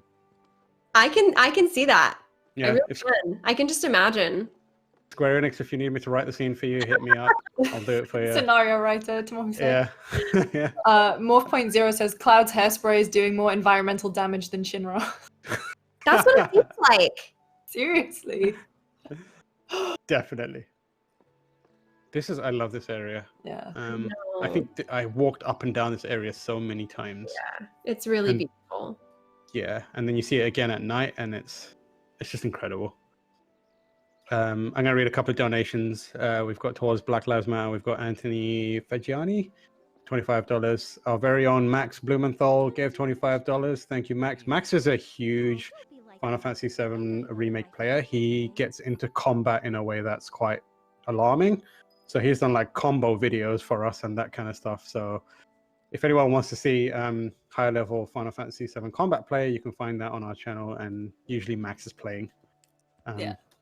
You should watch his Breath of the Wild stuff too. Max is so good at Breath of the Wild. I think he discovered he's one of the best in the world. Yeah, at Breath of the Wild. Yeah, he's premier Breath of the Wild player, and he's our Apex guy as well. So he's incredible at Apex. Max is probably the best gamer we have. One of them. He's an elite gamer. Yeah, elite gamer Max. Mahbub Ali gave $25 towards Black Lives Matter, and then Stephen Lau $250 from Stephen Lau, which is unreal. Thank you so much, Stephen. That's so generous. Yeah, it's going to go to a really important cause and really help out a lot of people that are in need. So thank you so much for putting your own money, hard-earned money behind it. All right, we're hanging out, picking flowers. The first time. All the three. Well, so they let you pick 3 different flowers, and I picked all of them as this yellow flower because in my original playthrough, I did one of each, and I think a lot of people probably did that. So I picked all 3 as this yellow lily so that maybe, I don't really know how far in the game you get before you see the results, but... Yeah, when I played for the first time, I did the exact same thing. I picked the 3 yellow lilies. You did? Yeah. It was mainly because I was like, I just like these yellow lilies. I'm just going to have these instead. I think I did one of each too. No need to hurry. Mm. We're not under Because I just wanted to have a little variety. A little variety. A bouquet. I Wow. also picked one of each because I wanted to hear all of the voice lines that she says when he selects the different flowers. Yeah. I remember recording the line, it goes something like, "Ooh, foxtails, huh? That's unique." Or I never would have thought of that because they're not really a flower. They're not made to be pretty. So, how do you feel? She's kind of even poking fun at his flower choice. We'll soon find out. Oh, I love this scene. So good. Oh, people in the chat are calling out Bollywood. your new series, which premiered today. That's Do you want to talk right. a little bit about it? Yes. So I and a number of my friends produced a web series entirely in quarantine that's set in quarantine. Nice. We wanted to make a little art while we were not working on other projects, and we wanted to make something that hopefully could speak to everyone's experience about what chaos coronavirus has caused in our lives. So it was produced just a few weeks ago, and it airs today. So it'll be on YouTube, which I'm really excited about. So everyone can go check that out if they want. Awesome. Who else is in it with you? Do you want to shout them out? So the writers are my friends Joshua Levy and Prathi Srinivasan, and Prathi is also the main character actress in it. So really, really excited about it. So I think one, like, as terrible obviously as the COVID has been, it's kind of been incredible to see how people have adapted to the situation and working from home and doing creative projects. Like, obviously there's been, whole shows are moving online and stuff. And people are, I don't know, just making the best of what is ultimately a very strange and sad situation. Yeah, it is super interesting to see and to experience how some days you go, this is actually helpful and could bring up a lot of really good conversations. It's given everybody in society something common to fight against, so that we all, have this very together mentality right now, which is obviously helping other social causes, because we all know we're in this together, because we're actually having the time to stop working and get off the grindstone and look around and say, wait a minute, things have not been good. And sometimes you need that rest to be able to have that sort of higher elevated thought. And so there is a lot of good that's coming out of this absolutely insane, crazy, terrible situation. And I think that sort of mindset of, wow, this is really terrible, some people are really having a hard time, there are people dying from this disease across the world, but we can't control that. What can we control? How can we turn this for the best? And how can we have the best mindset to move forward? And I think that that's something really important to focus on when everything feels like you're in the eye of a storm. For sure. Yeah. Yeah, totally. Well said. Couldn't have said it better. But what I will do is, Lucy, are you ready? Oh, Here we go. I believe. Is it a Final Fantasy summon, or is it something else entirely? Okay. Brothers. A Tale of Two Sons? Not that one, but maybe. Brothers. Yep. Wait. That's the whole name? Yep, that's the whole name. I'm gonna say Magic Card? That is not correct. No! It is a Final Fantasy VIII summon. One I haven't played. The brothers are a pair of Minotaurs from My Final boyfriend Fantasy is gonna be VIII. so mad. That's his favorite one. It's my favorite one too, so it's a must play. It's great. Get on it.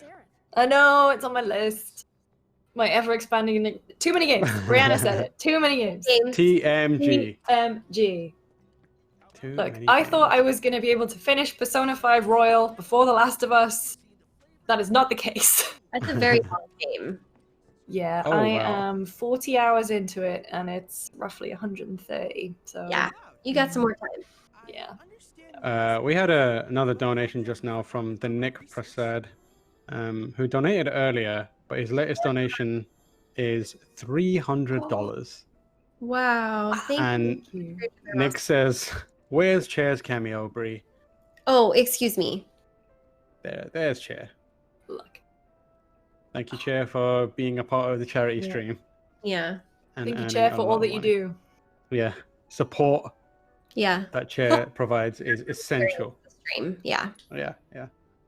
Some would say the stream wouldn't be able to happen without Chair, so It really wouldn't. there it is. Thank you for your donation. That is incredible. That is an amazing amount of money. Do we have any more questions, Lucy? Everyone, well, it's now we're arguing about FF8. And Oh it's boy. like, if is it skippable? Some people are saying it's their favorite. But also Max says hip hop to Chocobo. Play it. Yeah. Final Fantasy VIII is one of the best, but also the most skippable, which is a strange dichotomy for a game to have. But yeah, it's I love it because it's weird. There's a character who does an uppercut, and when he does it, dolphins appear and just splash over him like it's Free Willy. Like, amazing. He also runs around the entire world to deliver a punch. So like, Zelda's amazing. It's also very like, it's like teen drama Final Fantasy era, because it's all about like magic schools and futuristic and stuff like that. And then one of them's got like an evil kind of slant to them, and there's a witch who's trying to take over the world, and it's fun. I'm into it. It's a lot of fun. 90s. Yeah, get Final Fantasy VIII Remake going, Square Enix, cast Briana as Renoa, and we're good. Love it. Someone in the chat was asking what your PC specs are. Oh, so I just built a new PC actually. I have the i990, 9900. I've given up on trying to stay up to date with PCs at this point. Okay, so it's my CPU is the Intel 9900K, something like that. And my GPU is NVIDIA 2060, and I have the internal Elgato capture card. I have, 16 gigs of RAM, although my RAM is from my old PC because the new RAM that I bought wasn't working. It was dead on arrival. So what else we got there? Power supply unit is the Corsair 1300 Platinum. So... Really, sorry, not Corsair. Please excuse me. That's not correct. It is the Cooler Master 1300 Platinum. Very exciting, super more than I needed, but really beautiful, meaty power supply. What else we got in there? Oh, my fan is the Cooler Master Hyper 212 Black Edition. So that's super exciting. Very quiet, works really well. This is the elite Aerith setup for video gaming. Yes, I wanted to make sure that I could edit really quickly, that I could play video games at a super high level before Remake came out. So I just built this new PC in February, and my case is super beautiful as well. It's a Cooler Master case. I'm not sure of the exact name of it, but it's super beautiful. And I have a PC set, like new build setup vlog that's actually going to be going up on my YouTube channel soon. So I'm really excited about that. You can make sure to check out my YouTube channel when that's up. I'm on the verge of buying a PC. I keep saying this. I'm like on the very edge, and I keep like finding things to push me ever closer. It seemed like every day someone's like, I just got a new PC, or I'm making a thing about a PC. I'm like, God damn it. That was literally me yesterday, wasn't it? Yeah, and so this sorry. morning. Yeah. And this morning, and now Brianna's making PCs and videos about it, and I'm like, damn, I gotta do it. Not for everyone, to be fair. It's not. Yeah, I used to build all the time, and then I was just like, the drama of it. I don't like the stress of it. Like, oh, it's very stressful. Yeah, usually like it's fine. There's always something that will go wrong, and it's always something that easy to fix, like a wire is just plugged in the wrong place, or something needs screwing in better or seated better. But the stress of it is just like, just it's don't. A lot. Like, especially like the whole like don't short circuit anything, so you have to ground yourself. Yeah, it's all very dramatic. Yeah, and I'm a hairy boy, so I build up a lot of static, and that scares me to no end. I need to like attach myself to everything to just make sure that, and it stresses me out. But yeah, I think I might buy one fairly soon, just because I miss having a PC. Like, you know, it's one of those weird things where I always like have had a PC in my room to play games on and write from, and this is the first time I've not had one, and it doesn't feel like a home until a PC is in there for me, and I think I've realized that recently. So home is where the PC is. Home is where the gaming PC is. It's true. That is my motto. Yeah, I've been playing video games on PC longer than on console, so I understand. Yeah, for sure. We have a massive donation from Stephen Lau, $250 towards COVID relief efforts. Oh, Thank you so much. Stephen says, love this play for all event that you guys have been doing. The Bloodborne speedrun was awesome. That was Jesus Here's Toast who did that. And he says, and love Bree's Let's Plays. The Life is Strange ones are my favorite. Glad a gamer got to be Aerith. That's so sweet. Thank Agreed. you. That's very sweet. Thank you to everyone who has donated so far. There's a lot of donations we've had, and all the money is going to crucial and valuable causes. Another shout out to the Strange Rebel community who's been hanging out, chatting, being awesome in the Twitch and YouTube chats. Being awesome is something they're very good at. For sure. I love the way you just pushed that kid out of the way there. I did. I didn't mean to. I tried to go around and instead I just shoved him. Sorry. Sometimes, man, that's the soldier way. Sometimes you gotta push a kid out of the way to get stuff done. Oh, he's over here. Where is the guy? He's over here. Got it. I'm shoving a lot of people. Yeah, so it's gotta be done now and then. Like they know you're a merc with a mission. Like yeah, you got stuff to do. They're obviously not going to argue with the 6-foot sword.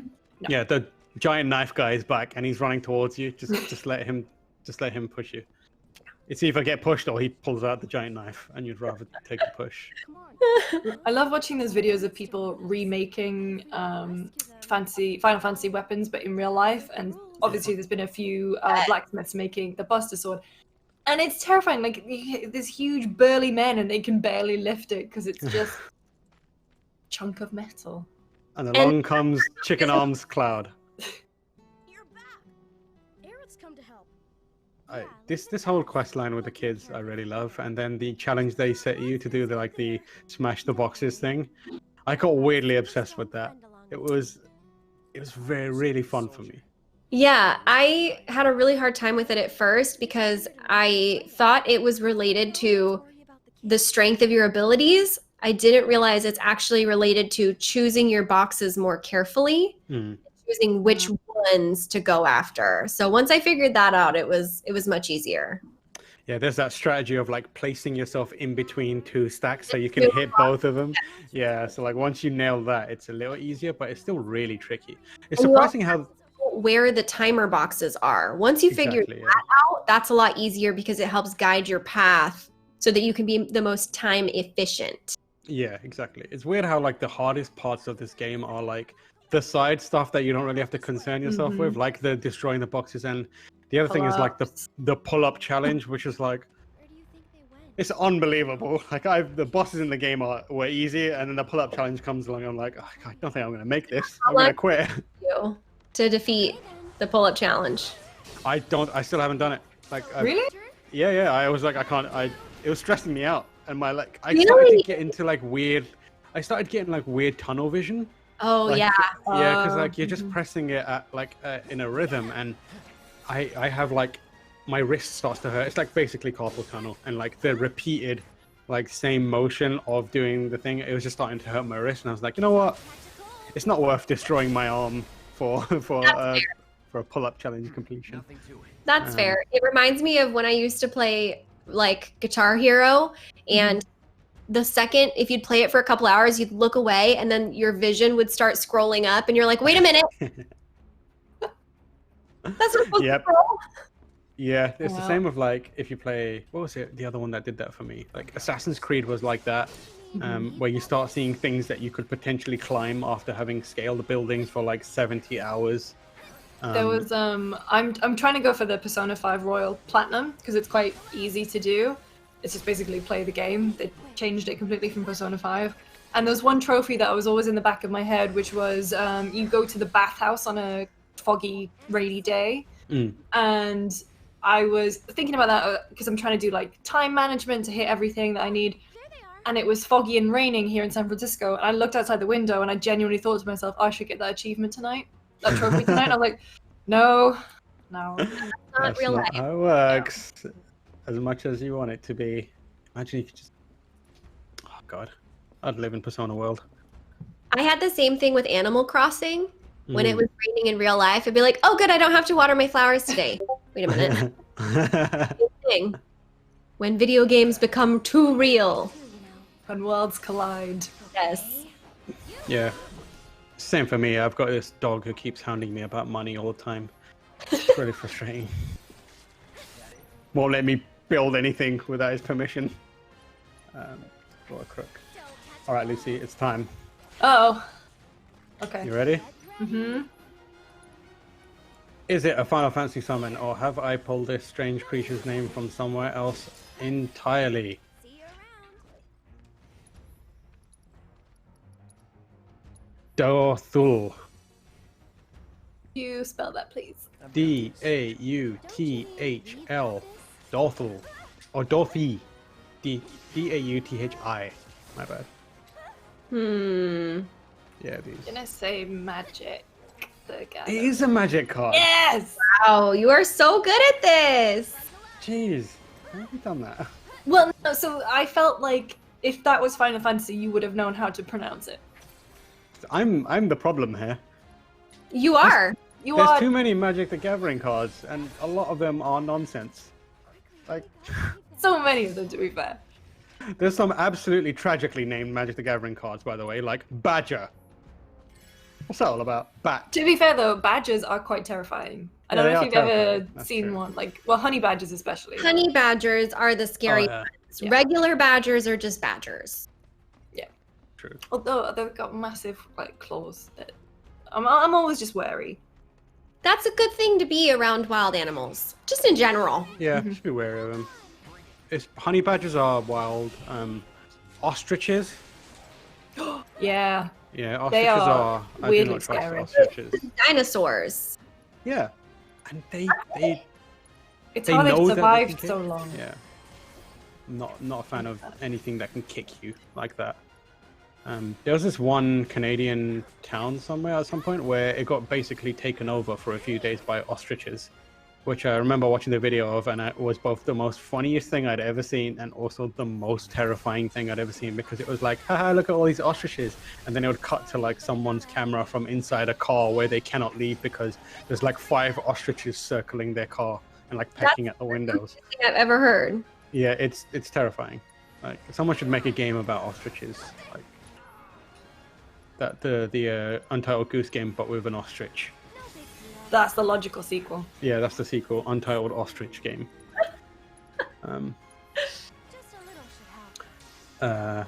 Yeah. Is there any So more? we have about 10 minutes left of the stream. By the way, which has gone quickly. It's been so nice just chatting to you and playing Final Fantasy, Brianna. Thank you Yeah. again so much for joining us. Yeah, I've barely been paying attention to the game because I've just been chatting away and talking. All right. Yeah. Oh, these area of effect ones really got me early on in the game. Yeah. I really struggled with this stuff. Take over for a bit. My I- biggest problem is that I always want to fight with Aerith, even when Aerith is not the best call. Yeah, I had that with Aerith and Tifa. Yeah, I would always switch between Aerith and Tifa because I found them to be a really good combo with the kind of lock them in place with the crystal and then just get in with Tifa and do like area of effect stuff and combos, but it just meant that Cloud and Barrett just got relegated to not a lot of use, which was sad, but it's fine. I hate those imp enemies, especially the ones that jump on your head for like half an hour at a time. Right? Oh They are my God. so annoying. It is wild. And it took me ages to realize how to beat him. At the moment they came up, I just get incredibly frustrated. Yeah. But I got there eventually. There it is. Classic. Oh, I do have thunder. Okay, let's just knock that guy out. Oh, we- in the chat. Oh, sorry, in the chat, the JVC95 ostriches graze on the lawn of Brazil's presidential palace and are used as animal bodyguards. What? Animal bodyguards? How are you trusting your life to an ostrich? That is wild. I believe it though. I mean, I would not mess with a ostrich at all. And like, you can't even, it's really hard to like, if you were like I'm sort of assassin, I'm gonna sniper someone of power from a distance. An ostrich is really hard to hit. Like, thin legs, thin neck, Like, it's got a chunky body, but like always on the move. Just leave ostriches alone. Don't mess with them. Yeah, wow. Super Y in the chat says, Free, if you could pick any animal bodyguard, which one would you pick? An animal bodyguard. One that was super intimidating, but also I enjoyed its presence. Ooh. A bear of some sort, maybe? Oh, so here's the thing. My favorite animals are pandas. Pandas, right, yeah. Pandas are terrible animals. No. They're really bad at everything. Yeah, that's true. So bad at everything. They're bad at procreation. They're bad at eating nutritious food. They're not really predators. They only use their massive, strong, muscly jaws for chewing bamboo because it's such a bad food. And they fall from everything all the time. So like pandas, great to have around, super adorable, but not good defensive animals. They get duped a lot because don't zookeepers dress up like pandas? Zookeepers do that for a lot of animals, actually, Yeah. because they don't want to accustom wild animals to human presence. And so they often dress up as the animal to just at least not be human-like, which I think is super fascinating. Yeah. I would probably go with some type of large cat. I very much feel like my spirit animal is like a leopard. So I would definitely probably do a large cat, like a leopard or a jaguar or something. That's pretty good. Yeah. Lucy? Maybe it's because I've been watching so much Avatar. I would say maybe a lemur, similar to Momo. Because actually, one of the coolest things I've ever done is fed some lemurs, and they kind of clamber all over you, and they are very cute and very sweet. And so I would like a lemur. Bree's not keen on that. I don't love wild animal human experiences. Just in general, when you say like, oh, be wary of wild animals, like even lemurs could take your ear off. I would hate that. It was, I don't know, it was a very like controlled thing, and honestly, like my views, I think after having watched Tiger King, against zoos and stuff has completely changed in recent years. This was when I was much younger. Very true. But like, I've never considered a lemur really a threatening kind of animal. Like horses, like a horse has messed up my sister before. My sister rode horses a lot as a kid, and she got stood on, which in the grand scheme of potential horse injuries is not as bad as, getting kicked. But it broke a few of her toes. No kidding. That's traumatizing. Yeah. So Horses I always assume like very large, and because they're in like so many TV shows and stuff, we forget that. But horses are very large animals.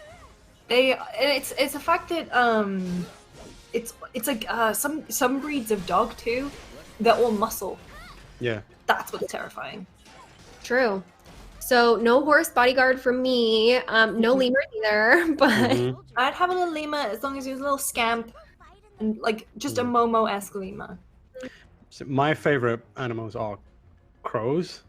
I really like crows as a bird, but they wouldn't be good for like defending me. Or they'd be good for like scaring people off if it just like cawed at everyone.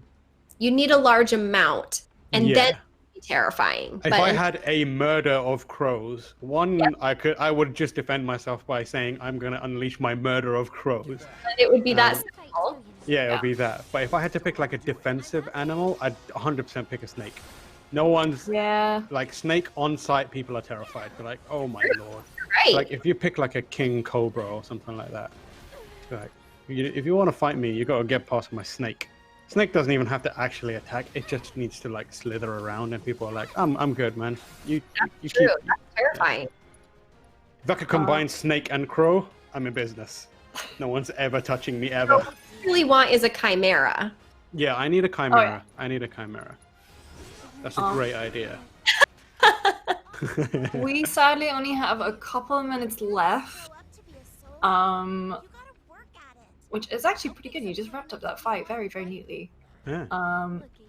So just, let's... I don't know, it's really sad to say goodbye. This has been so lovely, Briana. Yeah. And like, I know Tam and I have talked about this, like Final Fantasy VII Remake has been our standout game of the year so far. So it's been really nice to get this insight from you. And thank you so much to your community for like joining us on the stream, asking fun questions, and like really getting involved in the chat. It's been lovely. So thank you to everyone, and thank you to everyone who's donated too. Yeah. Thank you so much. Yeah, as you know, the links are on the screen. Anyone who feels inclined to can donate. We are obviously raising money for Black Lives Matter and COVID relief efforts. And yeah, as Lucy said, just to reiterate, thank you so much to you, Briana, for coming on and doing this. I know you're incredibly busy and you have a lot of streaming that you do. So the fact that you're able to come over and hang out with us for a bit, it means a lot to us. And also for you bringing your community, which has proven itself to be as lovely as we imagined it to be.